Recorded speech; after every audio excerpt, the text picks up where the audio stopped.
Welcome to the MLF1 podcast. I'm Limo Taboy, your host, and we have a special guest today. Her name is Sarah Wambi. Hi, Sarah. Hey Limo, how you doing? It's been a minute since I've seen you. Nice to see you. Sarah, you're a digital strategist, digital marketing strategist, and sports fan. Yep. What do you do in the daytime? In the daytime, I do digital marketing. So I do strategy, I do media buying, I do influencer management. Basically anything you can think around the digital space. Except I can't do creative like my partner. Okay. But yeah, just a lot of digital marketing stuff. I have done website content update in my previous life. That was good to know that it's actually can be done if you're keen to learn. Yeah, so hopefully in the future I'll do web more stuff around tech. Yeah, so that's my goal. I must learn something around the tech Okay. space. Yeah. Welcome to the podcast. You're an all round sports fan. Yeah, 0 over 10 do not recommend. I mean, us friends of yours who watch you, we read you, and it's like if you want to know what's happening in the world of sports, whether it's tennis, basketball, soccer, and F1, check Sarah's feed. Yeah.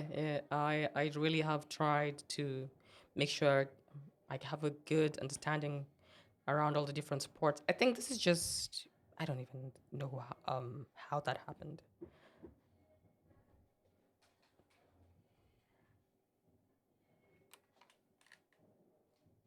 So I feel like I grew up listening to hearing BBC Sport in my life. I'd hear the scores because my dad loves BBC Sport. Okay. So it's the first thing I can remember, BBC Sport, and then the football scores being read.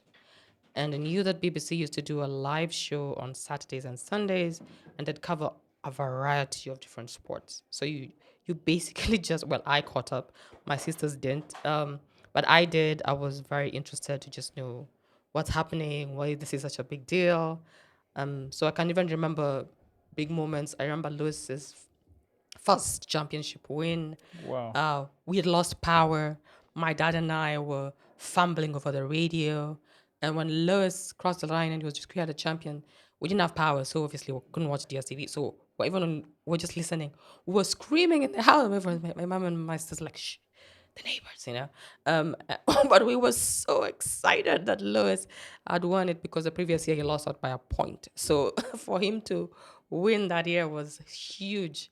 So that was, and interestingly, my first sport was basketball. Okay. So I've watched basketball, I feel the longest.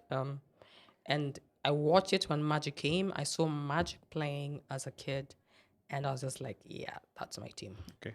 Yeah. So I am a Laker because of Magic, actually, not even Kobe, but because of Magic. But to me, the greatest Laker as Magic says, the be- the the Laker for me is Kobe. Okay. Yeah, Kobe is my Laker.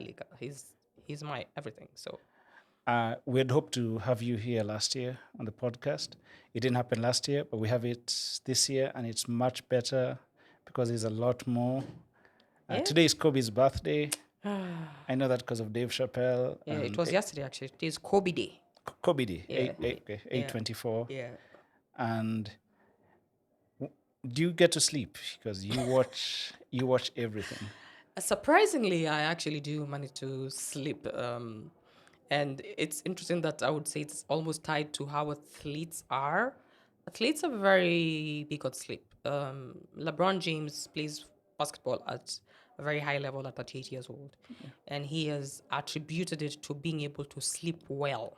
So that's a very big thing. To be able to understand that someone who runs his life has so many things going on and telling you, no, you actually need to sleep.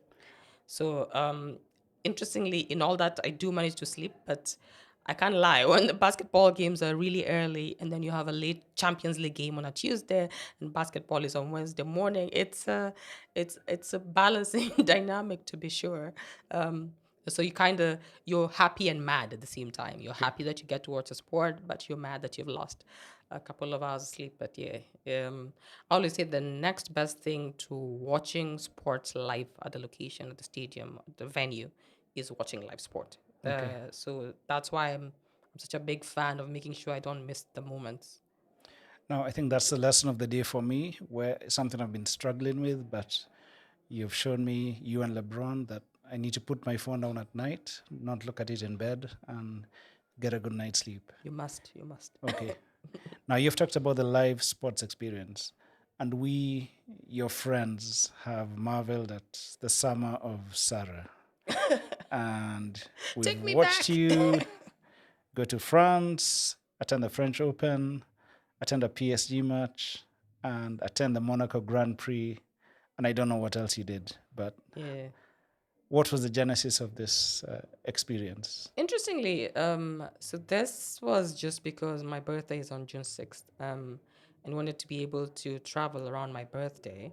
And so we wanted to make sure that we can be able to cover as many different sports. And thankfully for France, around that time, the Monaco GP, which is just on the French Riviera, the French Open was taking place, and also the PSG game. We wanted to make sure that the PSG game, so we're busy rooting against PSG during the season, sorry, PSG, so that that last game, Messi and Mbappe and all the stars could play that game.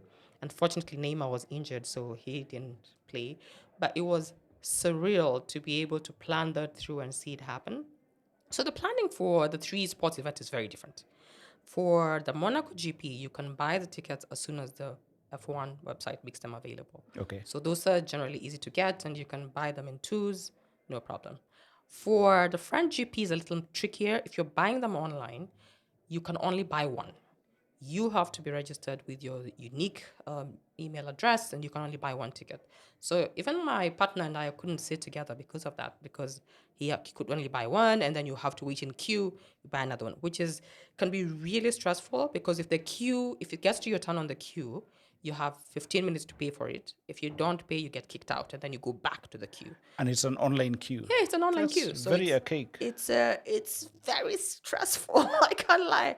At some point, I thought I wouldn't get it, and obviously, I was going to take my partner's ticket because it's my birthday, so I get to dictate what I can and can't do. But I got it like on the day that they released. I think it was May when I got it, which is pretty late. Can you imagine? Because they released them closer to the tournament, so you can buy those. PSG tickets also very easy to get. You can get them online. You just pay in advance and so forth, and then they send you the tickets. So everyone's very keen on making sure they're attributed to you. F1 is a little more. They send you physical tickets for F1. They still do. Yeah, Okay. they Wow. send them to you by DHL, send them to your house. And they say that when you arrive at the venue, you have to show your ticket. And people think it's a joke. They're not joking. They're not playing. Because even when you go to Monaco GP, you get there, they look like these cops are so casual. They look so like I can run. Try and get it there, even when you could see the paddock where the drivers are like, "Can I run through there?" Yes. And run really fast. They probably wouldn't stop me, but will I be able to attend another F1 event? No. So what's the point of it? So when you get to the venue, you always have to make sure you have your identification. You have the ticket to show before you walk through. That was surreal. I was in tears walking through that. To have watched F1 for how many years? My God, pre-Lewis. So that's maybe 20. 15 or so years, yeah. To be able to then walk through the Monaco, I was in tears. And then in true fashion, so what you see on TV is not a lie. There's just have all these yachts for the rich people, all there. And it was good to see there was so many tourists, all of us taking photos, all of us completely mesmerized and so forth, and just seeing it. Then you have an allocated seat, and then obviously they're very good at directing you where to see. And the beauty is, the cars go by really fast, but they have TVs, so you can be able to keep in touch. And they do commentary in English, obviously in French, and in Spanish, so you can be able to catch up. What was the first car you saw go by? I think probably a Haas. And I couldn't even tell whose it was. They are really quick. Because I even recorded this a moment with Lewis, and I think it was what? I think it was 1 second, and you can just see. Then I was playing it on loop. As I said, there goes Lewis, and then it just went, like it's really, really quick. And the good thing is I could differentiate Lewis and George Russell because of his helmet, because it's yellow. So every time I saw yellow, I was like, oh, there goes Lewis. and see black. I'm like, oh, hi, George. So you just kind of see them going back and forth. So it's very interesting, but it's a street circuit. So you don't have the best visibility, to be fair, because of that. I think if you go to the more, maybe a Spa or a Silverstone or a Monza, those might have better visibility because they're built for literally for F1. So you might get better at that. I think even I still remember the first car I saw. I think it was a Jordan. I think it was Heinz Harald Frentzen at the time. But it's just a shock to see the intensity of the car, the speed, the noise, Yes, the yeah, noise. and how different, you know, because the cameras you see on TV at home move, so you Yeah. don't realize the speed of the car. Oh, that's so true. And especially the noise. Because I was even wondering what guys were complaining about. Those cars are still very loud. We could barely hear ourselves. You have to like kind of whisper loudly when you want to talk to the person next to you. So it was interesting. But the fans were, I, because we were with two of our other friends who were just the four of us, and we were kind of all seated. So I was sitting with my partner, a friend was sitting in front of us, and the other friend was sitting closer to the paddock. But it was interesting that, oh yeah, in Monaco, well, I was dying. It was hot, but then our soil temperatures were just 24 degrees. But yeah, so, Okay. that was interesting. They don't have a roof, if I can call it that. So you just kind of seated in the sun in true European summer fashion. So we're just sitting in the sun for the whole duration. You can leave between practices before quali. Obviously, for the race, it's just a race, so you just kind of chill and wait for the race before you can leave. Now, Monaco is known as probably the most expensive destination, and from what I know about F1 events, is F1 week prices are much higher for hotels and everything. And what was that like for you? And then two, you've crossed a bucket list of items with your summer of Sarah. What would you and your partner advise other couples or other groups who want to experience a similar summer or bucket of sports events to do in terms of the airline, the embassies, the visas? Uh, I'm just going to say two words: plan early. okay. Um, because the earlier you plan, the cheaper it is, especially with the dollar rate. And I can tell you the dollar euro rate, even changing when you're right there in France, was a bit hectic, to be fair. So plan early. So we did not stay in Monaco. We were staying in Nice. So just along the French Riviera. We decided to have an Airbnb because we're staying with a friend of ours, friends of ours. So we were four of us in that space. So it was much easier. But I would say the Airbnb was nice, but I know the Airbnbs also have horror stories. So if you can book a hotel, even better. Ours was fantastic. I have no complaints at all. Everything went really well. If you plan early, you can be able to see especially if you both love sports, you can be able to see what kind of sports you can catch. And Europe is I heard Jose saying it's true. Europe is very easy to travel across different countries, especially if you have the visa for. Um, my gosh, did the name of the visa just vanish from my head? The Shenzhen. Yes. Oh But, God. but with, just question has prompted me because um, I know friends who have had challenges obtaining visas, and whether you're going to France, Germany, or Spain, you need a Schengen visa. But then I think around Nairobi, different embassies have different waiting times and Yeah. opening hours, and and some people are looking for embassies which are more generous than others. I know somebody, for example, who's going to Europe tomorrow and has got a 16-day visa. So, did you look at different embassies? Did you No, just go no. straight to We France? were very clear we're going to France. So Okay. we went to the French embassy. And I should have even said, because the booking for the French embassy, it's not that you can book the visa and then your appointment is next week. Okay. It was, I think, a 2 month wait, Wow. for the appointment. So plan early. So I cannot stress it enough. You really need to plan early, because even when they give you the visa, I'd rather you have a couple of weeks to left before your trip rather than it's the day of and you have nothing, there's nothing you can do about it. Because if the nightmare is always if they say no. So you have no room to maneuver, to change your events around, to try a different embassy. And again, you don't know how long, well, I don't know how long the waiting times for the Okay. other embassies, the other places are. But just plan early, make sure, don't, the requirements they give, just go with them. Okay. I'm not saying that's a guarantee. I mean, we still live in a toss-up where the visas are concerned, but that gives you a much stronger chance, I feel, in terms of getting the visas. It it still is very stressful to wait, for that phone call to be told Okay.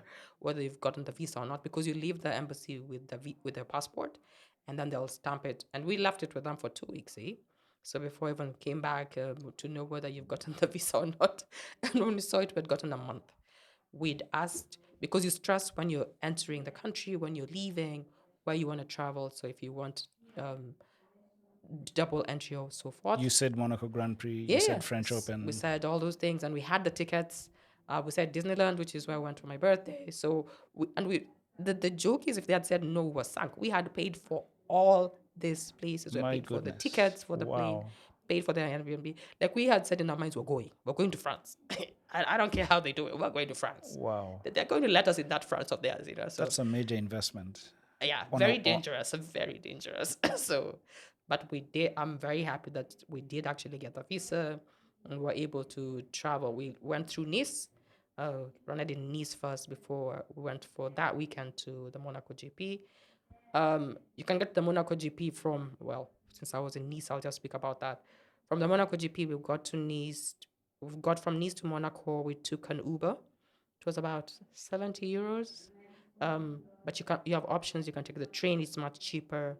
You can take a bus, obviously, also much cheaper than an Uber. We just wanted the Uber because we didn't want inconvenience. any inconvenience. We Okay. didn't want anything to delay us, and then you get there, you've missed something, you know. So that's why we took the Uber, but you have options. So that's always great to have for sure. But you can't leave Monaco in an Uber. They don't allow Ubers in Monaco. You can be dropped off, but you can't leave Monaco in an Uber. You have to call a regular cab, and they have a standard fixed price for that. Or you can take a bus, or you can take the train. Yeah. I presume you'll go back, or what's the next pre you want to go to? I want to go to Asia actually. Okay. So hopefully next year, everything allowing. So maybe Japan and Singapore, kill two birds with one stone. I hope I can be able to swing it. That would be really nice to do, because I've also been dying to go to Japan. So that's again something I'm just kind of planning around to make sure that I can do both Singapore and Japan. So yeah, get to plan those dates pretty early and see whether they'll be available soon to buy after the races. I salute you and I wish you the best. Thank you. And I would like to talk to you about Japan and Singapore in a couple of months. I mean, no, next year, but Yeah, yeah. yeah. Okay. Now, you're very passionate about your sports and your icons, Serena Williams, uh, Kobe Kobe Bryant. Bryant, Lewis Hamilton.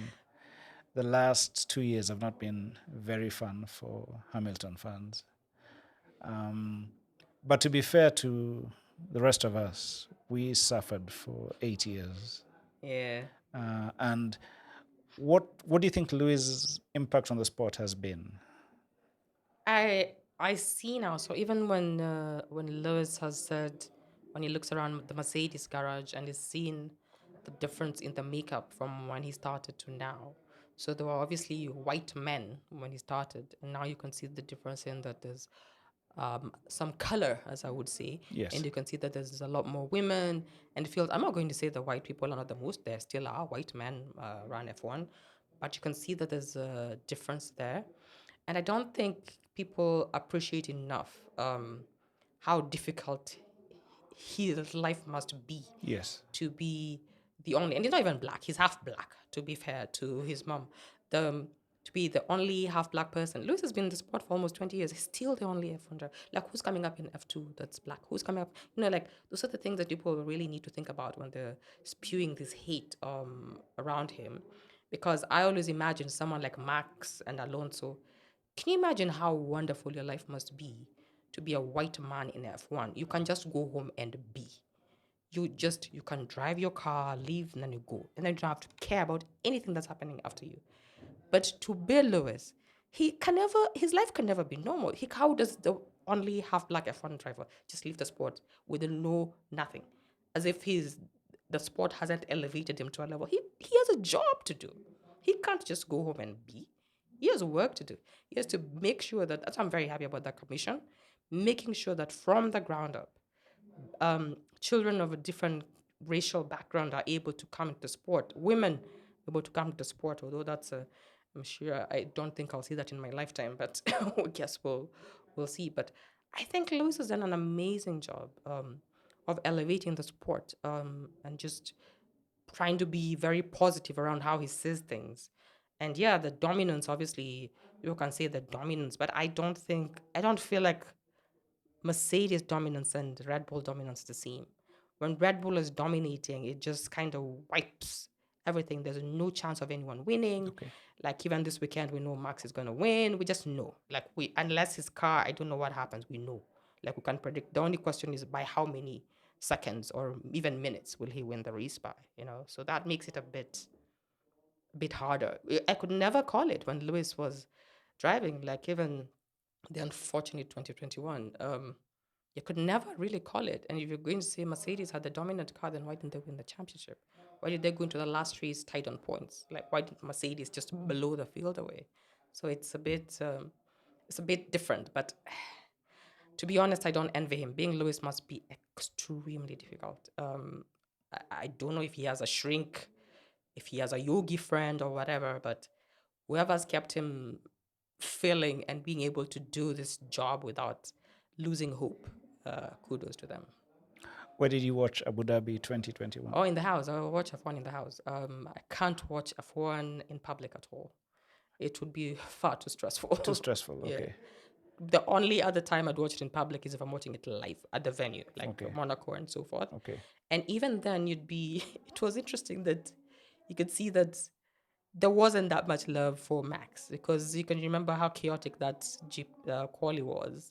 Because I think someone went, there were number one, crowd was cheering and cheering for everyone, and Max just went. So even at the end, when Max got P1, it was more polite clapping than anything.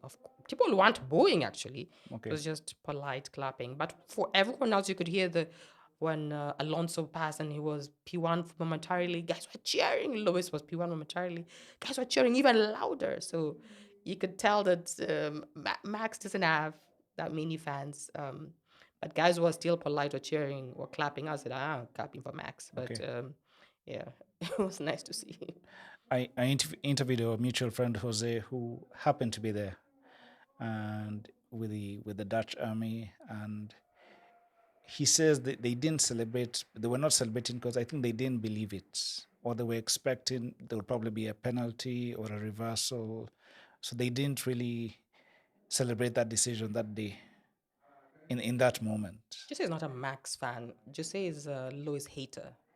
well, So he's he's a a Ferrari Ferrari fan. guy. He's Yeah. a Ferrari guy. Yeah, he's a Ferrari fan. He's a Yes. Lewis hater, which is unfortunate to say. He's a Ferrari fan. He brings good luck to a Ferrari when he attends races, and we should sponsor him to go to Europe again, and because Ferrari need a race with. Do they? We do. We do. Coming back to the Mercedes team, they have a good pairing. They have a good car this year. I think much better than last year. Is it? What do you think? What do you think about this season? Might be a whitewash. It is a whitewash. Yes, but there could be a couple of race wins there. What is it? Strategy. Hamilton probably could have won last year in Holland. Is us Ferrari fans, we see the breakdown of the team live on air, where drivers question the strategy. The team throws questions back to the drivers. What do you want to do?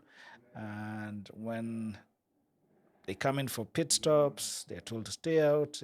It's a live Live chaos. I love it's it. live chaos. Yeah. So we are not in. Mercedes is not there yet. No, I feel they are actually. I feel Mercedes have lost something strategically. Because even when Lewis, I can't remember, I think it was preseason break, when he questioned why there was a race there, even I was shocked because Lewis had never questioned the team publicly. And he said, they should have listened to me when I told them the car wasn't going to work. Yes. And they didn't listen to me. And now look where we are. And obviously, other people who have no idea were saying, then break down the whole car inside. And I'm like, oh dear God, please help me. Because if you break down the car inside again, you still have the same budget.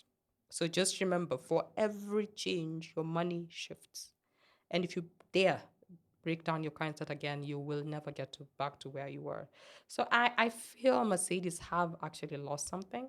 Um, I never thought I'd say this, but I think they do need a change at the top. I think Toto actually does need to leave. And you can see that even for points when you're saying those are nominal points. And I'm like, what do you mean nominal points? Does he not remember Lewis won a race by 1 point? Kimi won a race, a championship by By one one, yeah. point, Lewis.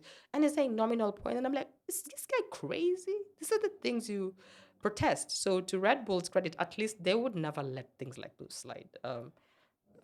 Christian would have been complaining all the way to wherever just to make sure that this thing was looked at. And you can see Aston Martin complained, something was reversed. Yeah, it was a significant reversal by So Aston there's, Martin.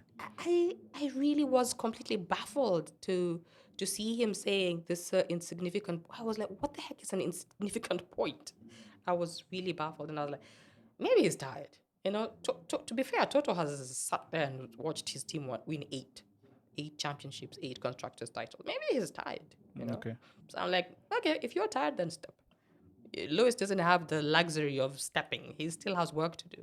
But you're rich enough, you own the team, go, you know.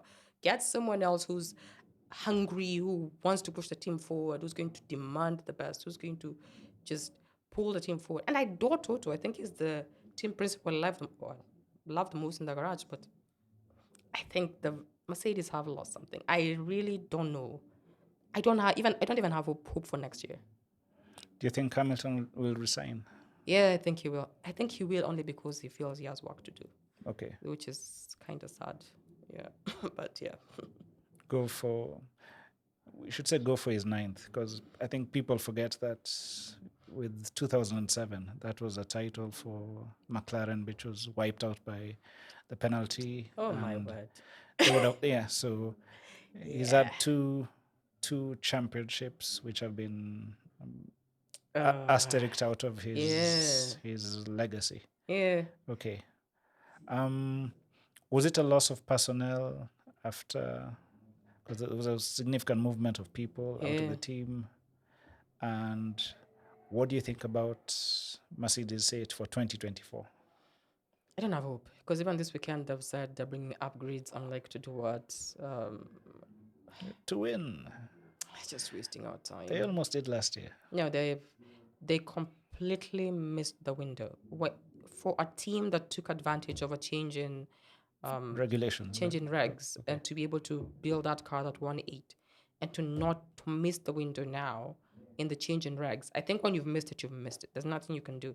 And you can see even during that whole time who caught it.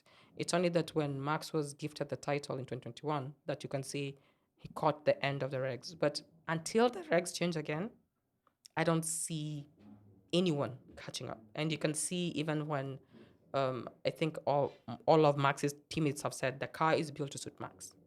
It's not built. They don't just build a car. Okay. They say what does Max like? They build it, and then you as a teammate, you're like, yeah, whatever. You have to live with what it is. So I don't. And maybe I'm just still sad from 2021, but I don't see it. If I'm willing to be surprised. I'm very willing to be surprised, but I think the only difference would be now a change in regulations. If they miss that second window, then Okay. yeah. So finally, we come to predictions. We have the Dutch Grand Prix this weekend. Practice on Friday at 1:30 and 5. Qualifying on Saturday at 4, and the race on Sunday at 4. I assume you'll be home. Yep. You don't want to venture out, come Nope. join the paddock group, Nope. or okay, I can't. okay. You'll break the screen. No. I don't. But I just it's too unsettling for me. Okay. Yeah. And I like to be able to hear the commentary in the race. I want to be able to, as I say, change it and see if I want it louder, if I want to mute, because there's certain people who speak I never listen, I always mute the TV. So I just like to be in control when I'm watching when I'm watching F1. So yeah, I don't think I can. And that's an excellent point also to remind our fans that we've enjoyed this season so far, but the noisy footballers are now back, and you'll be fighting for pub screen time and space and Yeah. DJs too. Yeah. And so maybe home is the best place to be watching F1 for Don't the they rest have of a the year. new place after Choices now? They go to different places. So a couple of different places. Yeah, I know in Karen, Kilimani, Thika Road. Yeah, so Oh, they're doing quite well. And those Yeah. are three very different locations, so Okay. that's good. Okay. Yeah. Even the hood, they're different places. Yeah. I like it. Okay.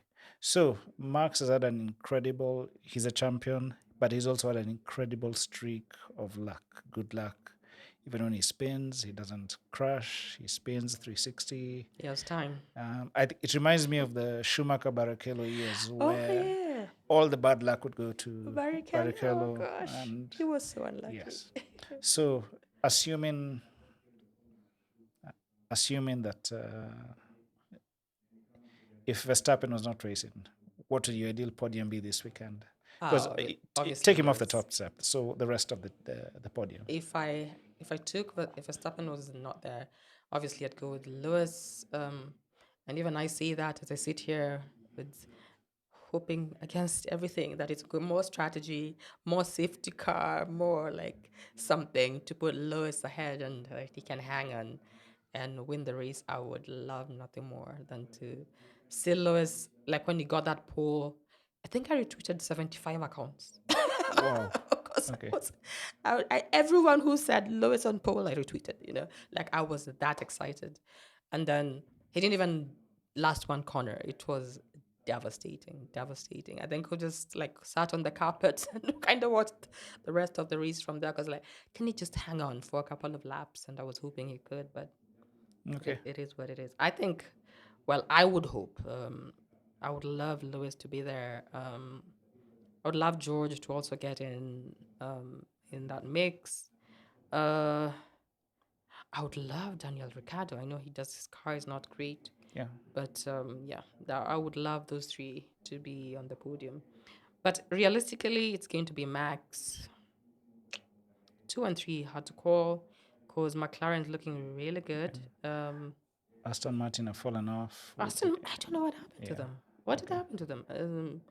But maybe this whole investigation, into the spending. Okay. And you see the rumors were it was Red Bull, Aston Martin, and Mercedes, which is hilarious because Mercedes hasn't shown any theft in Okay. their speed. But here we are.